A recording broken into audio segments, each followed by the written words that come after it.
अब यहाँ सिंबलाइज हो जाएगा कि रिकॉर्डिंग हो रही है ना। अब होने लगी रिकॉर्डिंग। ये आखिर में जब तुम बंद करोगे मीटिंग तो अपने आप आएगा कन्वर्टिंग। वो कन्वर्टिंग होने देना, वो 4 मिनट 6 मिनट लग जाता है।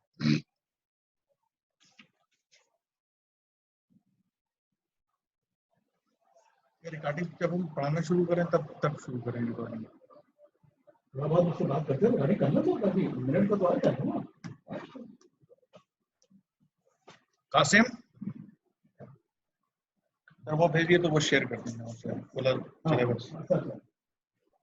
उसी का है क्लास। ये तुम्हें क्या करना है हमको? तुम्हें भेजना है इंडियन फूड। इंडियन फूड उसका नाम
hello hello sir, good afternoon.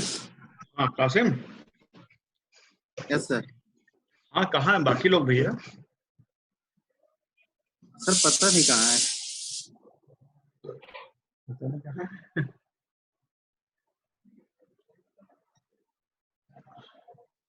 Message तो कन्वे हो ही गया, तभी तो तुम भी आए। जी सर।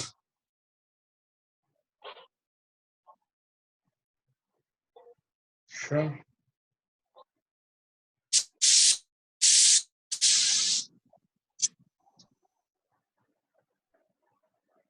एक मिनट बेटा।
काशी में आवाज कैसी आ रही है इसमें? सर एकदम बिल्कुल क्लियर है। डिस्टर्बेंस आ रहा है बीच बीच में।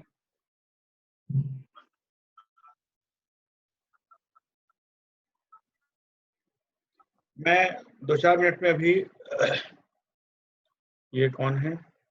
एडमिट।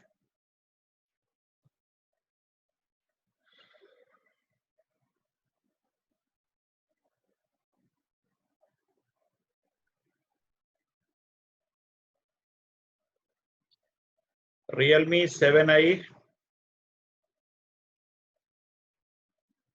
हेलो। Yes sir. हाँ, कौन हो बेटा? हेलो।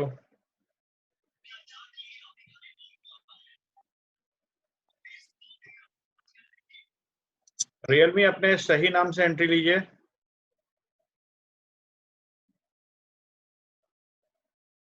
Realme।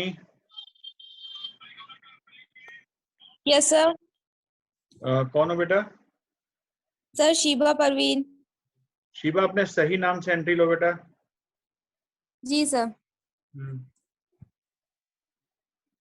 इससे वापस जाके अपने सही नाम से एंट्री लो।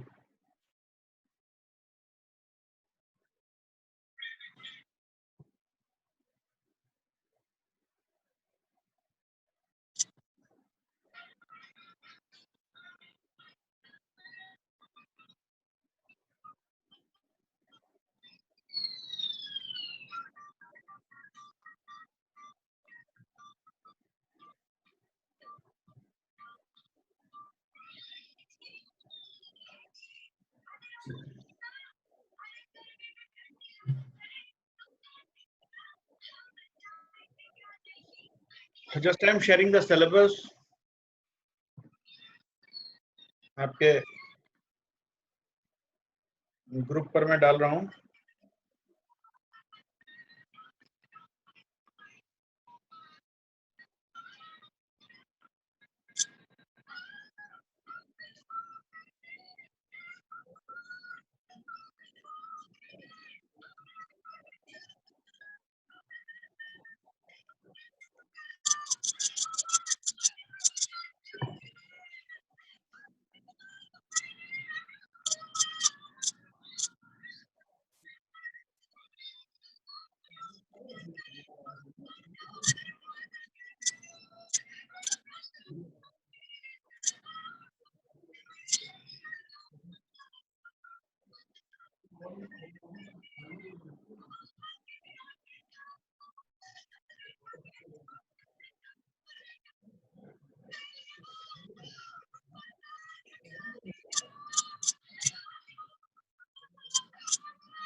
हाँ Sheeba,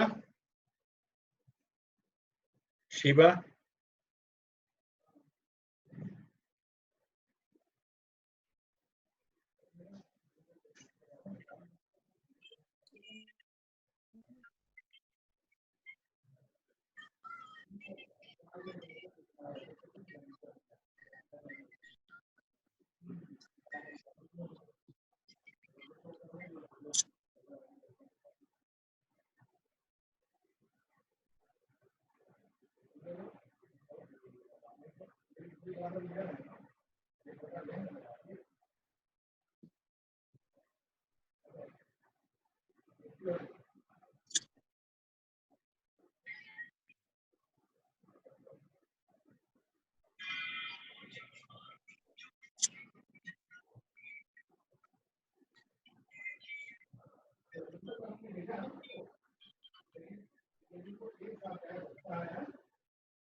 there is some connection problem. Just I am जो दो धोना सुखाई कैसे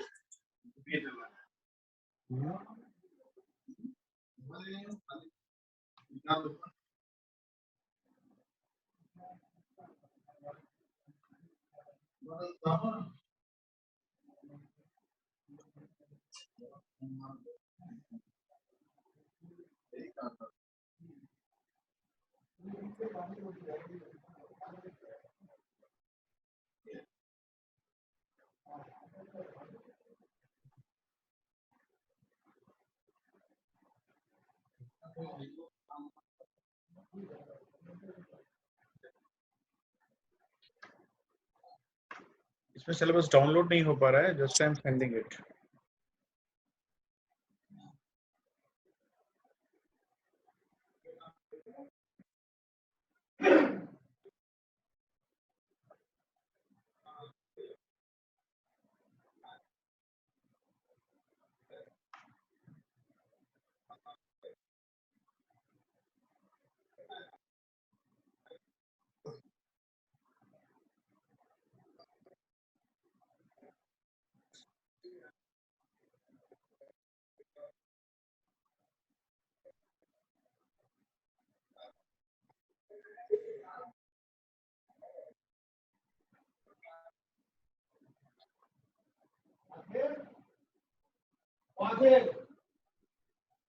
यस सर तुमको नहीं बेटा, आंसू बुला रहा हूं. अरे आपने बनाए थे तो मालो में भर गए बनाए थे ना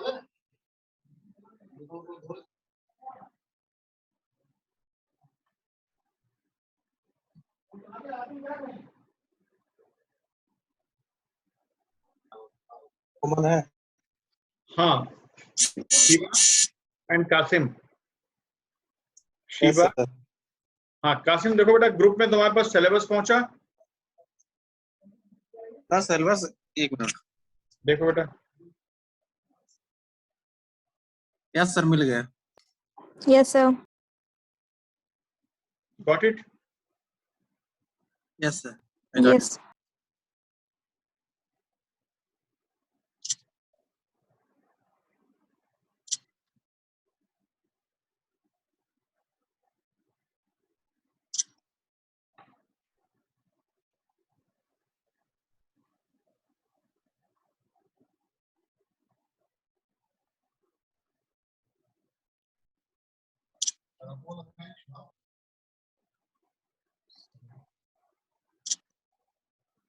क्या लेना कर जाए क्या इट। मत करिए।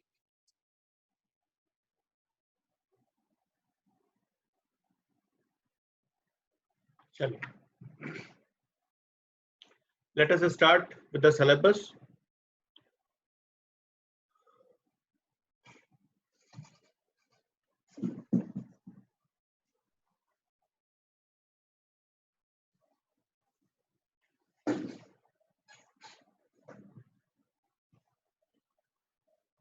First, we see the objective of this paper.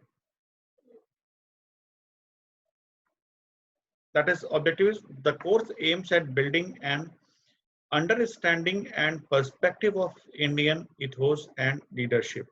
It helps appreciating Indian way of leading different organizations.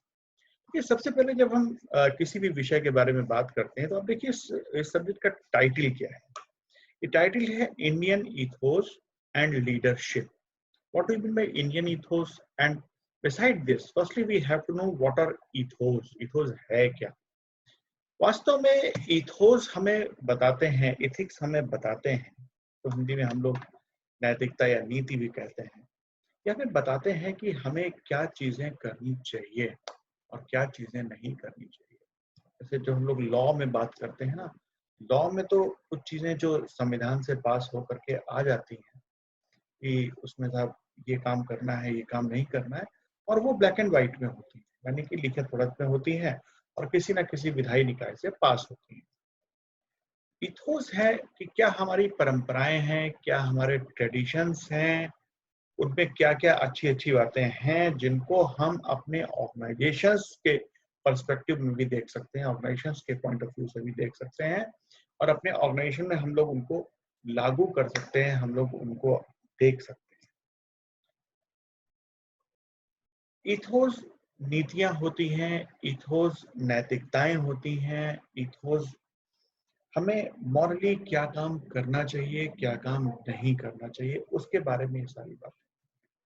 और इसके बाद में इन्हीं चीजों को अपना करके कौन से लीडर्स हुए और उन लीडर्स ने कौन कौन से कार्यक्रम चलाए या उन कार्यक्रमों की सफलता कैसे संभव हुई, कौन कौन से इथोस उन्होंने अपनाए या किस तरीके का उन्होंने कार्यक्रम, किस तरीके की अपनी जीवन शैली रखी, और उस जीवन शैली को अपना करके क्या वर्तमान समय में भी हम लोग जो हमारे बिजनेस ऑर्गेनाइजेशन, क्योंकि we all are students of commerce and management, so that we always used to talk about finance or business organizations or the profit making organizations. क्या उन इथोस का या उन लीडरशिप स्किल्स का हम लोग अनुकरण करके, उनका पालन करके क्या हम लोग आज के समय में अपने बिजनेस ऑर्गेनाइजेशंस को रन कर सकते हैं, उनको गति दे सकते हैं, इन सारी बातों का अध्ययन करें। उनकी जो जीवन शैली रही उन बड़े बड़े लीडर्स की, अभी हम लोग सिलेबस में आते हैं, सिलेबस में देखते हैं कि क्या क्या चीजों पर हम लोग, क्या बेटा ये कल तुमने टाइप नहीं किया था, सर को दिखा दो, इसी करा दिया। अभी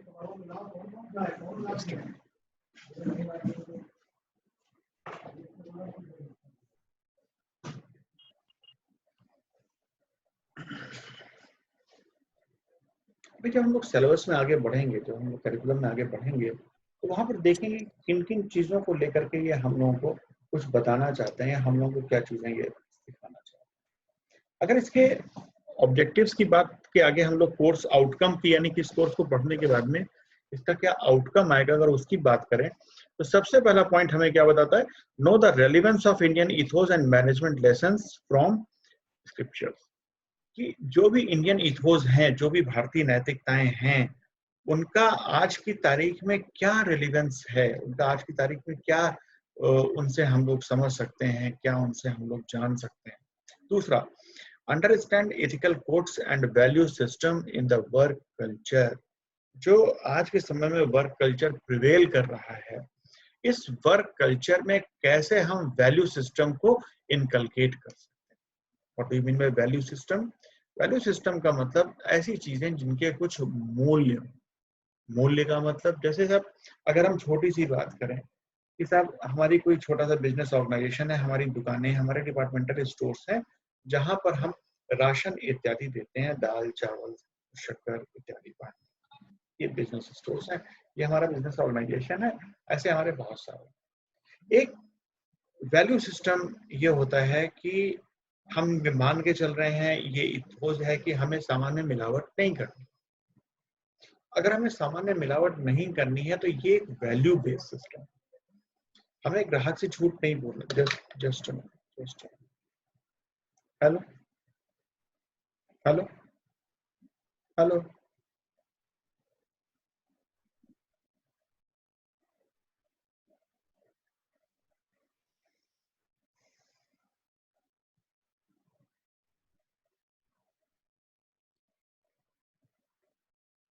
हेलो, हाँ बताइए भैया। हाँ हाँ,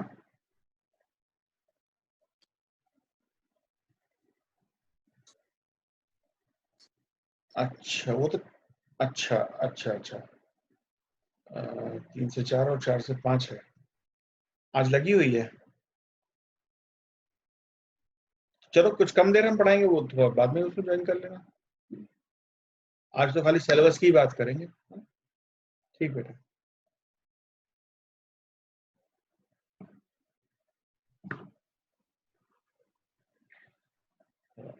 सॉरी फॉर इनकन्वीनियंस। हम लोग मैंने एक छोटा सा उदाहरण दिया आपको कि हम लोग सामान में मिलावट नहीं करते। ये हमारी ब्रांड वैल्यू है। लोग जानते हैं साहब इनके यहाँ से जो सामान लिया जाएगा वो बिल्कुल साफ शुद्ध होगा। दूसरी चीज, हमने साफ साफ कह रखा है साहब, जो कॉस्ट हमें आएगी उस कॉस्ट पर हम 8% प्रॉफिट लेंगे। हम झूठ भी नहीं बोलेंगे कॉस्ट कम आई, हम प्रॉफिट परसेंटेज भी नहीं बढ़ाएंगे, और साफ साफ लिखा हुआ साहब जो कॉस्ट है उस पर प्लस 8% करके ये इसका दाम आ रहा है और इस दाम पर हम आपको बेचेंगे। हम इसमें कोई डिस्काउंट भी नहीं देंगे। It is also a value system. One more thing, आप हमारे वहां आते हैं, देखिए एक छोटी छोटी चीजें होती है जो किस तरीके से हमारे बिजनेस को, जैसे कहा गया है जो ग्राहक है वो हमारा अतिथि है, अतिथि देवो भव। आप एक दुकान पर जाते हैं, आप एक शॉप पर जाते हैं और वहां पर वो आपसे अच्छे से बात करके आपको एक गिलास पानी भी पिलाता है, और आप एक दूसरी शॉप पर जाते हैं जहां पर वो पानी पिलाना तो दूर आपसे अच्छे से बात भी नहीं करता। आप किस शॉप पर जाना पसंद करेंगे? आप जाएंगे जहां पर पानी भी पिलाता है और जहां पर वो अच्छे से बात भी करता है। हम सब लोगों की एक प्रवृत्ति होती है, हम वहीं पर जाना पसंद करते हैं जहां पर हमें आदर मिलता है और जहां पर हम जा करके हमारे मन को खुशी महसूस, राइट। तो ऐसी स्थिति में हम लोग कहाँ जाएंगे? हम लोग ऐसी दुकान पर जाएंगे जिसके पास ये वैल्यू है कि we always recognise and respect our clients and our जो भी हमारे आने वाले ग्राहक हैं। ये उसका वैल्यू सिस्टम है कि हम अपने ग्राहकों का, हम अपने कस्टमर्स का, हम अपने क्लाइंट्स का आदर करते हैं, उनका सम्मान करते हैं, और आते साथ ही हम उनसे पानी ठंडा गर्म जो कुछ भी जैसी स्थिति है वैसा उनको पूछते हैं। ये वैल्यू सिस्टम नो डाउट हमारे बिजनेस को आगे ले जाने में सहायक होगा। ये चीजें क्या हम अपना करके अपने बिजनेस हाउसेस को आगे ले जा सकते हैं, अपने बिजनेस हाउसेस का मैनेजमेंट अच्छा कर सकते हैं? क्या ये केसेस वगैरह हम लोग पढ़ करके इनको आगे की तरफ प्रमोट कर सकते हैं? ये सारी चीजें इसमें आती हैं वैल्यू सिस्टम में। जो थर्ड आउटकम इसमें आता है, नेक्स्ट जो इसमें है, दैट इज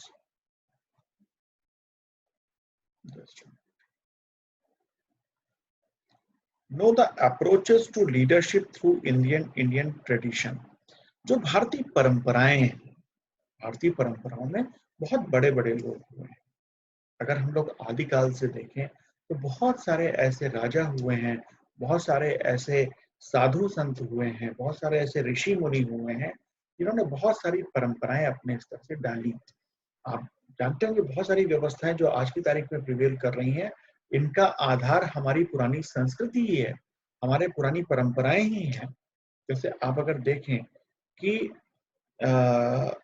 टैक्स सिस्टम, आज की तारीख में आपके बिजनेस में टैक्स सिस्टम एक प्रिवेल करता है।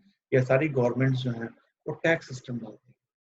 टैक्स सिस्टम के बारे में आज से बात बहुत शताब्दियों पहले की गई, यानी कि जब युग ही दूसरे थे, त्रेता युग था, जब रघुवंशियों का शासन हुआ करता था, जिसमें राजा दशरथ, राजा भरत, राजा रामचंद्र जी, उस समय पर भी भरत जी के उसमें जो बाद में मानस में तुलसीदास जी ने लिखा है अपनी कवितावली वगैरह में, उसमें भरत जी के बहुत सारे उन्होंने उद्धत दिए हैं जिसमें उन्होंने टैक्स सिस्टम कैसा होना चाहिए उसके बारे में बात की है। तो उन ट्रेडिशंस को फॉलो करके हम लोग किस तरीके से अपने बिजनेस को, अपने देश को, अपने समाज को, क्योंकि अल्टीमेट एम हमारा सिर्फ खुद का व्यवसाय नहीं होता।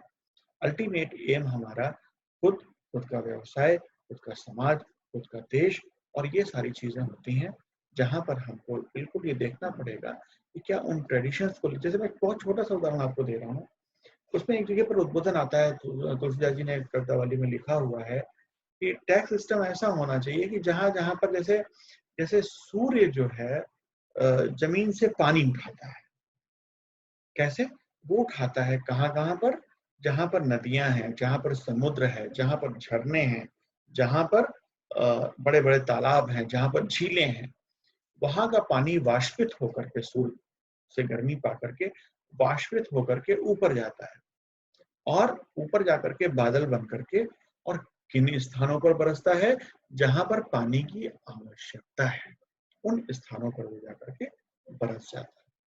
इसका मतलब टैक्स सिस्टम कैसा होना चाहिए? भरत जी कहते हैं, उनका कहना है जहां पर ज्यादा पैसा है उन लोगों से आप ऐसे टैक्स दीजिए कि आपको उनको एहसास भी ना हो कि उनके पास से कुछ चीजें चली, और ऐसी जगह पर उसको पुनः वापस कीजिए जहां पर उसकी आवश्यकता हो, यानी ऐसे क्षेत्र जहां पर पानी की आवश्यकता है। वैसे ही सरकार कर लेती है, और सरकार कर लेने के बाद में उस कर को जब वापस करती है तो किस तरीके से वापस करे? वो हमेशा उसी तरीके से वापस करे कि जिस तरीके से सूर्य पानी को वाष्प के रूप में लेकर के और वापस करता है उस धरती को जहां पर उस पानी की अत्यधिक आवश्यकता है, यानी सूखा क्षेत्र, जहां पर पानी के सिंचाई के साधन नहीं है, जहां पर एकमात्र साधन यही है कि कब मेघ बरसेंगे, कब वाष्पित पानी कम दबाव वाला क्षेत्र बना करके और वहां पर नीचे आएगा। ये सारी चीजें हमें अपने ट्रेडिशंस में देखने को मिलती हैं। तो उन ट्रेडिशंस को देख करके, उस समय के उन ट्रेडिशंस को फॉलो करने वाले लीडर्स को देख करके, वो लीडर्स कोई भी हो सकते हैं, वो लीडर्स तब के राजा हो सकते हैं, तब के साधु संत हो सकते हैं, तब के ऋषि मुनि हो सकते हैं, और अगर थोड़ा बाद में आ जाएं तो तमाम सारे समाज सुधारक भी हो सकते हैं, तमाम सारे ऐसे लोग भी हो सकते हैं जिनको लोग बहुत मानते थे, जैसे महात्मा गांधी, स्वामी विवेकानंद। ये सारे लोग कोई भी हो सकते हैं जो जिनसे हमें कुछ ना कुछ सीखने को मिलता है, जिनसे हमें कुछ ना कुछ समझने को मिलता है। तो किस तरीके से कौन से ट्रेडिशंस थे जिनसे उनकी लीडरशिप डेवलप हुई, उनके बारे में भी हम लोग बात करेंगे। एक और आउटकम इसमें लिखा हुआ है, understand different approaches of leadership from India. India में जो जो लीडरशिप हुई हैं, यहाँ पर हम प्योर लीडर्स की बात कर रहे हैं। वो लीडर्स जरूरी नहीं कि वो पॉलिटिकल लीडर्स हो सकता है वो धार्मिक नेता हो सकता है वो किसी और तरीके की लीडरशिप में आते हों, आवश्यक नहीं कि कोई पॉलिटिकल लीडर ही हो। जैसे महात्मा गांधी, जैसे स्वामी विवेकानंद, जैसे और भी तमाम सारे समाज सुधारक हुए, राजा राम मोहन राय, एनी बेसेंट, ये सब जो इनकी जो लीडरशिप स्किल थी, इनकी क्या क्या अप्रोचेस थी, जो इतने लोग इनके फॉलोअर्स थे, तो इतने लोग इनकी बात मान करके किसी भी आंदोलन में आ जाते थे, किसी भी आंदोलन से निकल जाते थे, इस टाइप की बातें थी। तो उनको देखने, उनकी जो डिफरेंट लीडरशिप अप्रोचेस हैं, उनको समझने की बात। और आखिरी पॉइंट है, no contemporary Indian leadership practices as followed by leaders in modern organisation. ये देखिए वही बात जो मैं अभी तक कह रहा था, वो बात इन्होंने भी कह दी। ये कह रहे हैं no contemporary Indian leadership practices, कौन सी कंटेम्परेरी इंडियन लीडरशिप प्रैक्टिसेस है, as follows by leaders in modern organisation. आज के समय के जो लीडर्स हैं वो लोग किस तरीके से एक एडमिट, हाँ भैया कौन सा हुआ ये? हाँ ये ऑलिववुड कौन है भाई? ऑलिववुड कौन सा है?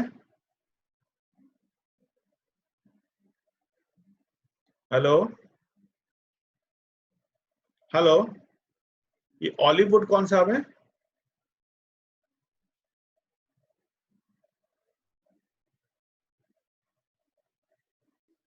सर अनम। अच्छा सैयदा अनम फातिमा, बेटा अपने अपने असली नाम से इसमें एंट्री लिया करो भाई। हाँ अनम, ओके सर। अपने असली नाम से बेटा इसमें एंट्री लिया करो, ठीक है? Okay sir. हाँ बेटा, जी सर। ठीक है। इसके आगे की बातें हम लोग कल करेंगे, यानी कि सिलेबस पे, पूरे सिलेबस को एक बार कल हम लोग ठीक से देखेंगे, राइट? और कल का जो क्लास टाइम है अपना असली 2 बजे से, 2 बजे से क्लास होगी, बाकी सारे बच्चों को भी बता दीजिएगा, right? Okay sir. Thank you very much, have a very nice day. Thank you, sir. Thank you, thank you sir. Sir. Okay बेटा।